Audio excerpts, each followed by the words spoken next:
NFL Live, and while free agency was a blitz at the outset, as it always is, there's a remarkable amount of talent still available to sign. So for the latest on the names we need to know about, we go back to Shefty in Palm Beach. Shefty, what are you hearing in terms of some of these big free agents, starting with Bobby Wagner? Well, Phil, Bobby's got some interest in him. He visited with the Baltimore Ravens on Friday, a couple of days after he visited with the Los Angeles Rams.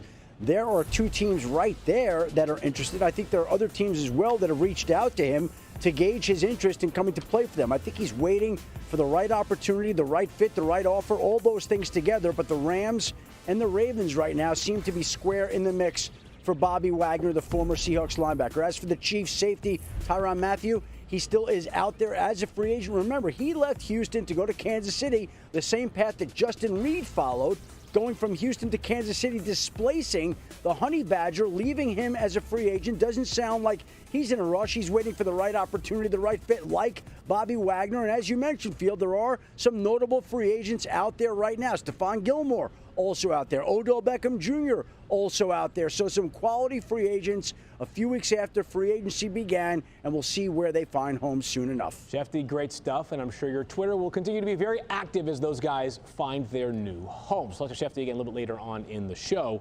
Let's go to Mina here for a second. And Mina, Tyrann Mathieu, a player who is incredibly versatile. We know the skill set he brings. What might be an ideal landing spot or two for him in his next chapter of his football career?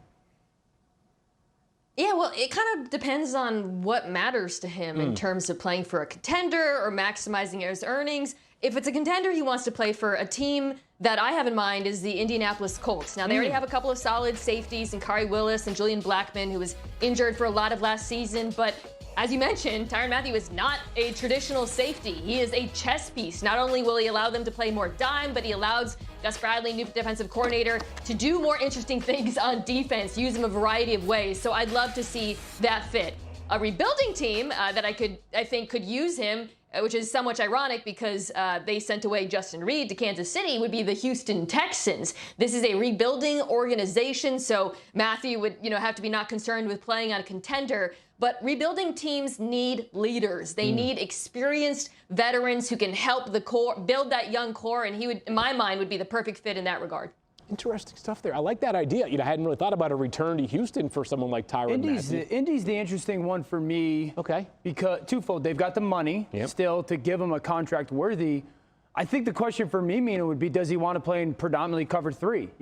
Does he want to be that safety that is down in the box more often than not, rather than kind of roaming in coverage? Well, Colts fans will remind you they have a lot of money. Yeah, they do have a lot of money. And I think, Dan, that's a really good point. Obviously, with Bradley coming in, I think there'd have to be some evolution of his scheme, frankly, to use Mathieu and optimize him. But we've seen coaches like Dan Quinn go away from cover three and evolve their scheme. So I would be curious to see if Gus is willing to do that as well. Will be interesting to see where Mathieu ends up. In the meantime, Dan, how about a thought about Bobby Wagner? Is there a team that makes sense for him? We're talking about one of the best, not just players, but leaders in the NFL. Yeah, it's L.A., but it's not the Rams. I think it's the Chargers. We've watched this Charger team over the past month go all in. Mina's a fan. They still have money to spend that they can, again, compensate Bobby Wagner for the type of value that he brings. And, we've talked about the Chargers defensively a lot really since the season and through the offseason. And the main weakness was not only stopping the run, but really stopping the run on the interior of their defense. And they've fixed that with some of the free agent additions. But you're talking about a Bobby Wagner linebacker that thrives at stopping the run in the middle. And I think if you're the Chargers and you're going, how do we really solidify this with also knowing that the draft is a month away? You put him in the middle of that linebacking group, and you're feeling really good about your ability to stop the run. And that will be the icing on the cake for what's been a really busy offseason for them so far. Let's play a little game of read and react, shall we? And you may have heard that Mac Jones, not quite sure who's going to be his play caller or coordinator this upcoming season. He goes into year two. Big year for him. Bill Belichick addressed the Patriots' offensive coaching staff at least a little bit earlier on today.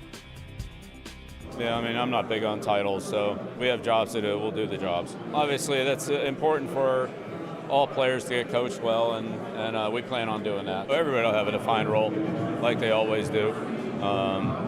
Again, the off-season's the off-season. Once we get to getting on the field, coaching the players and game planning and things like that, then that'll all work itself out. Dan, no defined OC as of yet. How big of a deal is this for Mac Jones? I think it's a huge deal. I mean, the Patriots are notorious for having positionless players. This sounds like positionless coaches in a way. For a young quarterback that's going into his second year that not only loses a coach, but now doesn't have that defined voice. And I think that's the most important thing for a young quarterback is that one defined voice that he hears on a consistent basis, on a daily basis of what you're trying to do. And I'd say the second thing is this. The Patriots don't have a coach on their offensive staff that has ever called plays in the NFL. That concerns me. Will be really interesting to see how that shakes out. Let's head to Houston, where Davis Mills is currently set to be the starter. New head coach Lovie Smith talked about his expectations for the second-year quarterback. Here's what he said, and this is from our ESPN Texans reporter, Sarah Barshop, from his press conference earlier today. Lovie Smith praised quarterback Davis Mills, saying he got to see, quote, some of the best of what Davis could do last season. He's smart, can throw the ball, he's a better athlete than he's given credit for. We're excited about going forward with him.